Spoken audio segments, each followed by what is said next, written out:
Bivox, parole de vie. Michée, chapitre 7. Malheur à moi, car je suis comme à la récolte des fruits, comme au grappillage après la vendange. Il n'y a point de grappe à manger, point de ces primeurs que mon âme désire.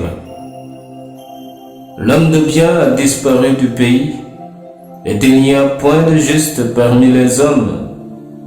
Ils sont tous en embuscade pour verser le sang. Chacun tend un piège à son frère. Leurs mains sont habiles à faire le mal. Le prince a des exigences. Le juge réclame un salaire. Le grand manifeste son avidité. Et ils font ainsi cause commune. Le meilleur d'entre eux est comme une ronce, le plus droit pire qu'un buisson d'épines. Le jour annoncé par tes prophètes, ton châtiment approche, c'est alors qu'ils seront dans la confusion. Ne crois pas à un ami, ne te fie pas à un intime. Devant celle qui repose sur ton sein, garde les portes de ta bouche. Car le fils outrage le père. La fille se soulève contre sa mère, la belle-fille contre sa belle-mère. Chacun a pour ennemi les gens de sa maison. Pour moi, je regarderai vers l'Éternel. Je mettrai mon espérance dans le Dieu de mon salut. Mon Dieu m'exaucera. Ne te réjouis pas à mon sujet, mon ennemi, car si je suis tombé, je me relèverai. Si je suis assise dans les ténèbres, l'Éternel sera ma lumière. Je supporterai la colère de l'Éternel, puisque j'ai péché contre lui, jusqu'à ce qu'il défende ma cause et me fasse droit. Il me conduira à la lumière, et je contemplerai sa justice. Mon ennemi le verra et sera couverte de honte.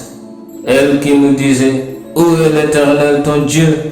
Mes yeux se réjouiront à sa vue. Alors elle sera foulée aux pieds comme la boue des rues. Le jour où l'on rebâtira tes murs, ce jour-là tes limites seront reculées.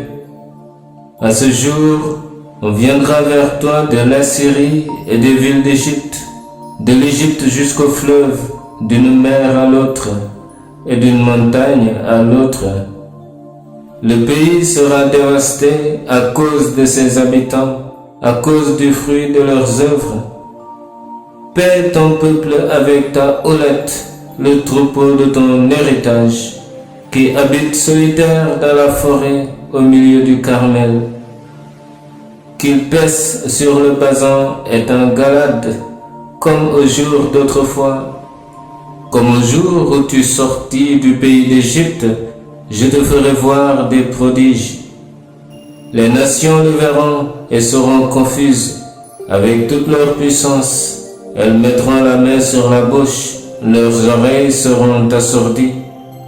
Elles lécheront la poussière comme des serpents, comme les reptiles de la terre. Elles seront saisies de frayeur hors de leur forteresse. Elles trembleront devant l'Éternel notre Dieu. Elles te craindront. Quel Dieu est semblable à toi, qui pardonne l'iniquité, qui oublie les péchés du reste de ton héritage? Il ne garde pas sa colère à toujours, car il prend plaisir à la miséricorde. Il aura encore compassion de nous. Il mettra sous ses pieds nos iniquités. Tu jetteras au fond de la mer tous leurs péchés. Tu témoigneras de la fidélité à Jacob, de la bonté à Abraham, comme tu l'as juré à nos pères au jour d'autrefois. Amen.